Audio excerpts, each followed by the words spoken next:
Dans Koh-Lanta, les chasseurs d'immunité, l'heure de la réunification a sonné. Au cours de l'épisode diffusé mardi 9 avril 2024 sur TF1, les aventuriers encore en lice se retrouvent désormais sur un seul et même camp.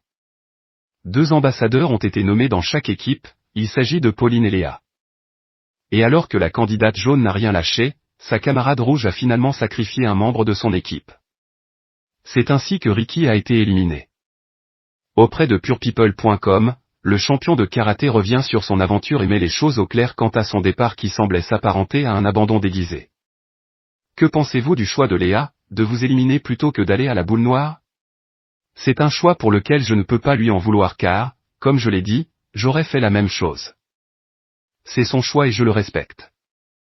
Et à la fois je pense que dans tous les cas elle ne serait jamais allée à la boule noire. Elle est arrivée 4 jours après tout le monde, on l'a intégrée dans l'équipe mais elle ne l'a pas ressenti comme ça. C'était compliqué, il y a eu une petite distance qui s'est créée avec certains aventuriers. Donc je pense qu'elle n'aurait pas joué son aventure sur une boule noire alors que nous avions voté contre elle. Elle avait dit qu'elle irait à la boule noire à 75%. Je n'y croyais pas du tout. Dès le moment où tu me parles en pourcentage, je ne te crois pas. J'ai été 100% honnête en disant que je n'irais pas à la boule noire.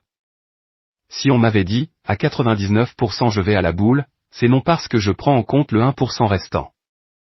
De votre côté, vous avez avoué avec honnêteté que vous n'iriez pas à la boule noire, pourquoi? Je l'ai dit parce que le naturel revient au galop, et mon naturel c'est l'honnêteté. Attention, je ne dis pas que les autres ne l'ont pas été. Mais personnellement, je me voyais mal être ambassadeur, éliminer quelqu'un alors que j'avais dit que j'irais à la boule noire. Je me serais senti faux cul. J'ai préféré dire les choses, si on reçoit la bouteille avec écrit Ricky, il y en a un de vous qui sort, vous êtes au courant. Comme ça je suis droit dans mes bottes, je l'avais annoncé. J'ai peut-être eu tort. Avec le recul, que pensez-vous de cette déclaration? Je ne sais pas si je changerai quelque chose à ce propos. Peut-être que oui, parce que ça m'a quand même coûté ma place. Je jouerai peut-être différemment. Mais c'est moi, je ne peux pas me changer. Lorsque vous découvrez que Léa est nommée ambassadrice, qu'est-ce que vous vous dites? À ce moment, je me dis que c'est 50-50e. Je pense que je suis mort, que c'est trop tard.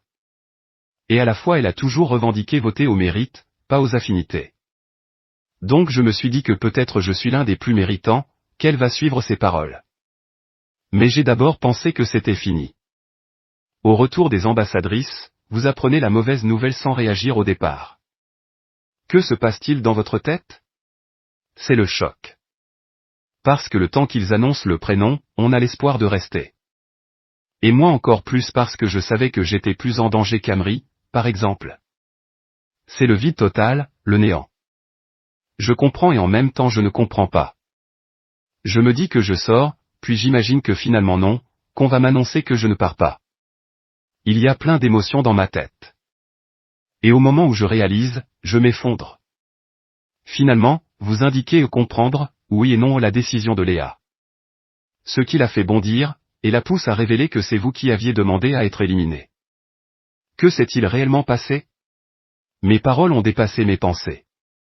J'ai expliqué que j'étais fatigué. Mais je n'ai jamais dit mot pour mot, je veux partir de l'aventure, éliminez-moi. Ces termes-là ne sont jamais sortis de ma bouche. Par contre oui, j'ai dit que j'étais fatigué de perdre, des disputes, de ne pas manger. Ils ont compris certainement que je n'allais pas tenir. Mais j'avais le mental pour continuer. Ça a duré 1 minute, et ça a été la minute de trop. Une fois que je l'ai dit, je me suis couché et je me suis dit, merde, tu as trop parlé, tu es condamné maintenant. Vos camarades semblent évoquer un abandon déguisé. Je n'ai jamais dit ça, c'est faux.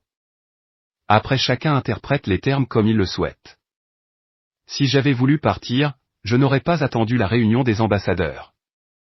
Il n'y a personne qui me retient, j'aurais pu prendre mes affaires et partir de moi-même. Ce n'était pas du tout un abandon, juste un moment de faiblesse. Léa a estimé que vous n'aviez plus le mental pour l'aventure. Que pensez-vous de ce point de vue? Au moment de cette conversation d'1 minute, personne n'est revenu me voir pour m'en parler. C'est pour ça que j'ai halluciné.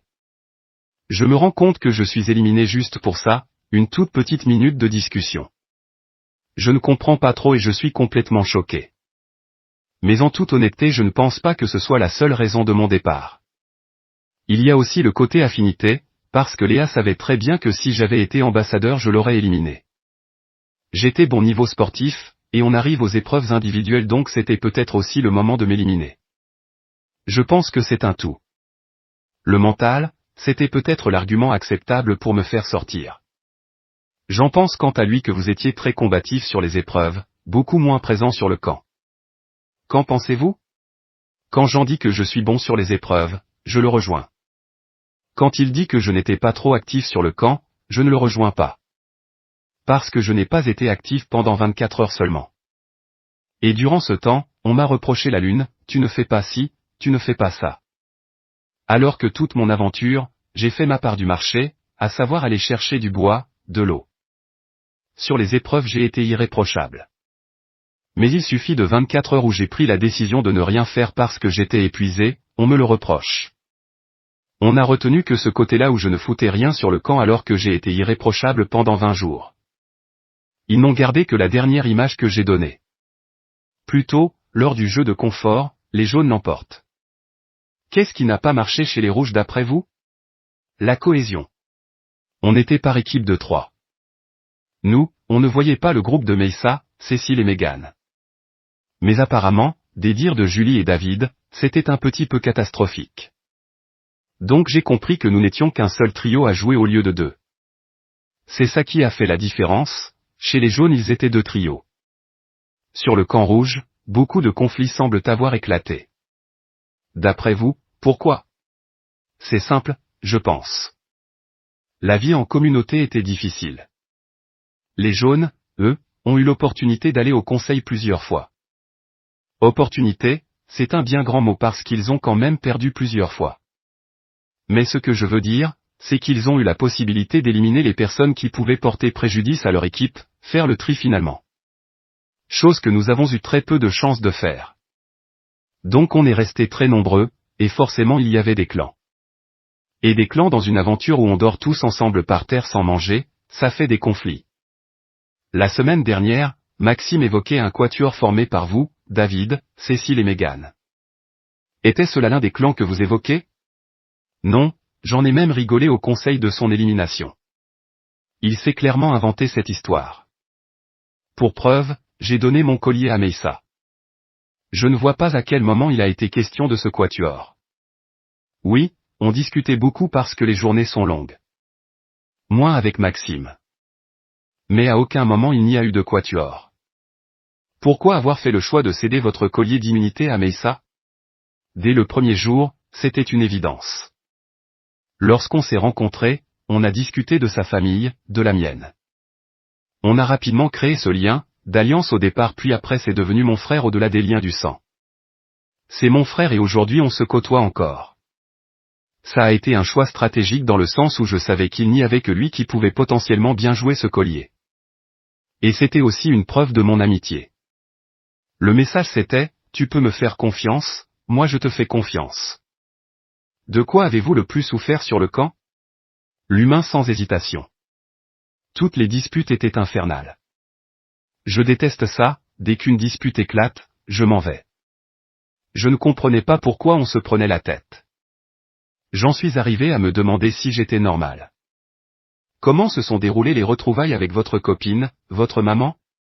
Beaucoup de tristesse forcément, parce que je n'avais pas prévu de rentrer à ce moment-là. C'était compliqué, surtout quand mes proches ne s'y attendaient pas. Puis j'ai raconté mon aventure donc beaucoup de fierté aussi. De l'émotion, des retrouvailles et puis aussi ils m'ont trouvé changé donc c'était un choc pour eux.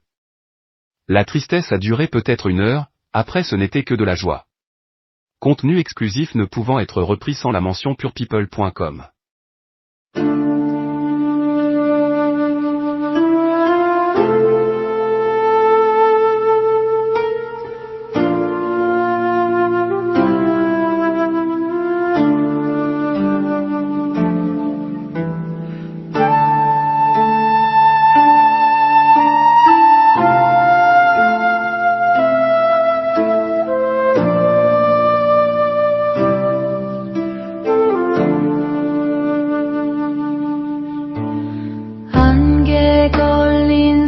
잠자락에 묵은 근심 내려두고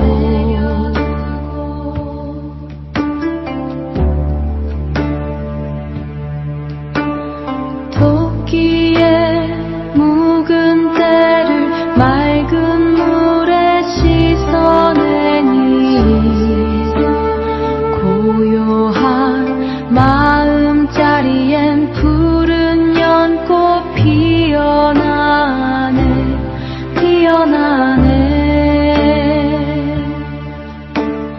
번뇌를 벗어나라 깨달음이 이르리라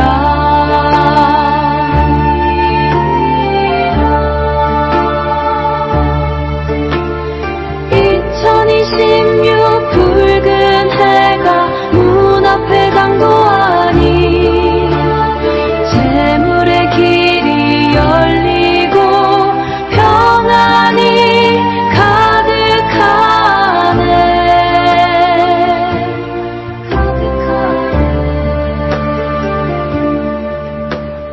욕심을 비워내면 얻는 것이 많으리니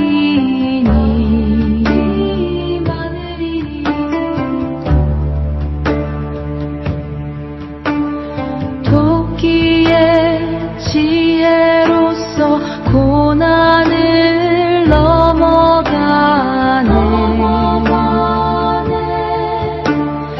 2026 병오년에 재물이 쌓이네